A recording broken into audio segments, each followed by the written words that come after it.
Genesis chapter 1. In the beginning, God created the heaven and the earth. The earth was formless and void, and the Spirit of God hovered over the waters. In the 4th century, Augustine read the Trinity into this passage. In the beginning pointed to Christ the Son.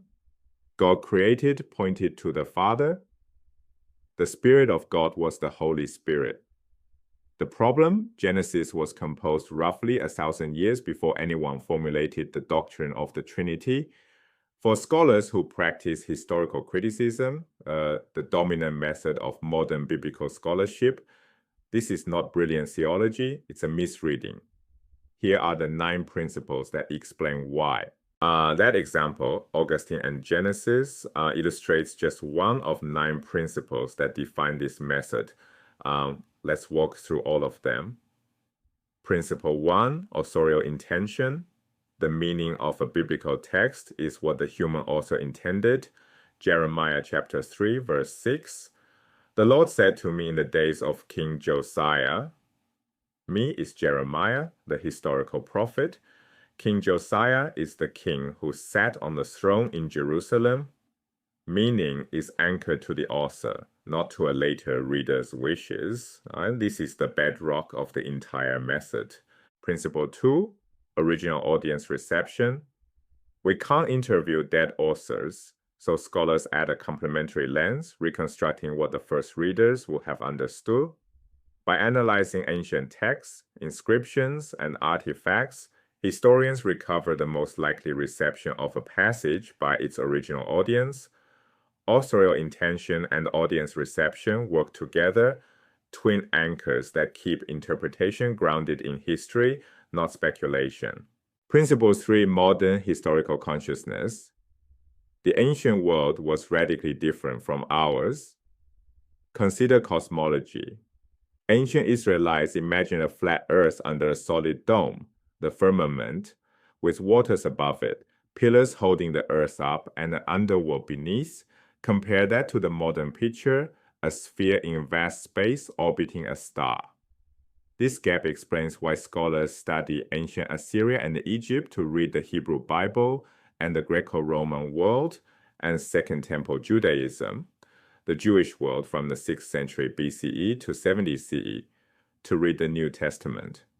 It also explains the insistence on reading texts in Hebrew, Greek, and Aramaic. The ancient meaning in the original language is the meaning that counts. Principle 4, non-canonical reading.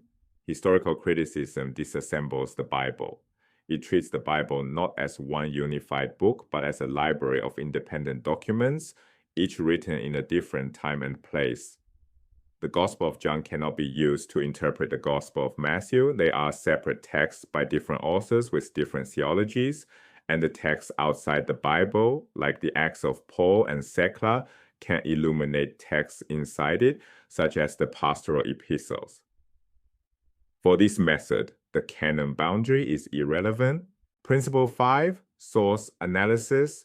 The method investigates what sources lie behind each text. The most famous example, the documentary hypothesis.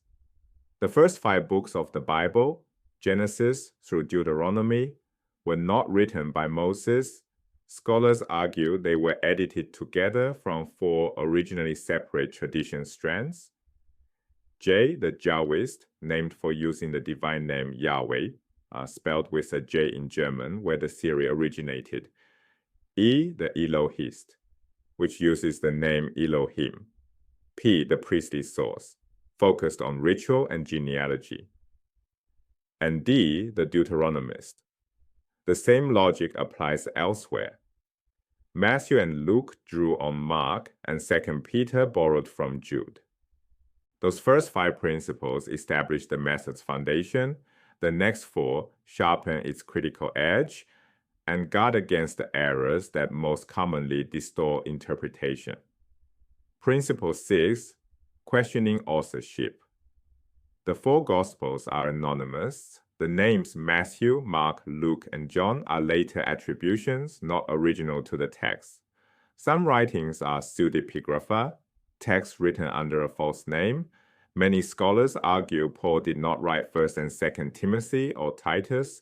A later follower wrote in his name. Pseudepigraphy was a recognized literary convention in the ancient world, not deception in the modern sense. Historical criticism does not accept traditional authorship claims at face value. Principle 7, avoidance of anachronism. Anachronism means reading later ideas backward into earlier texts. Return to Augustine and Genesis 1, the doctrine of the Trinity was formally articulated at the councils of Nicaea in 325 CE and Constantinople in 381 CE. Genesis was composed in the 6th to 5th centuries BCE, 800 to 1,000 years earlier. Augustine projected a 4th century theological framework onto an ancient text that knew nothing of it. This is the single most common error the method guards against. If an idea did not exist when a text was written, it cannot be part of that text's meaning. Principle 8, avoidance of eisegesis. Two Greek-based terms define the contrast. Exegesis, from the Greek prefix ex, meaning out of, draws meaning out of a text. Eisegesis, from the Greek prefix eis, meaning into, pushes meaning into it. Historical criticism aims for exegesis. Discover what the text says, don't impose what you want it to say. In practice, exegesis has become nearly synonymous with historical critical interpretation. A caution: every reader brings assumptions. The line between exegesis and eisegesis can be hard to draw. The method aspires to minimize reader-imposed meaning, but it does not claim perfect objectivity. Principle 9, the cultural gap, 1 Corinthians chapter 11. Paul instructs women to wear veils when praying and prophesying. A bare head, he writes, is shameful. In ancient Corinth, veils signaled humility, propriety, and social respectability. Today, virtually no churches enforce this rule. Right? And here's what's striking. Both liberal and conservative Christians explain it the same way. Veils carried cultural meanings in the ancient Mediterranean that they no longer carry today. That appeal to cultural difference is historical criticism in action. The awareness that a gap separates the ancient world from the modern world is so foundational to this method that even its critics rely on it. 9 principles. 1 method. Together they form a coherent system for recovering what biblical texts meant in their original historical context. Principles 1 through 3 anchor meaning in the ancient world, the author's intention, the audience's reception, and the vast cultural distance between then and now. Principles 4 through 6 disassemble the canon, dissolving the Bible into a library of independent documents, tracing their sources, and questioning traditional authorship. Principles 7 through 9 guard against error, forbidding anachronism, rejecting eisegesis, and insisting on the cultural gap. These are not just academic rules. They reshape how millions of people, scholars, seminarians, educated lay people, read the most influential collection of texts in Western history. The method has real strengths: rigor, contextual sensitivity, intellectual honesty. It also has deliberate limits. It does not address theological meaning, devotional reading, or canonical unity. Historical criticism doesn't tell you what the Bible means for you today. It tells you what it meant back then. And for its practitioners, that distinction is everything.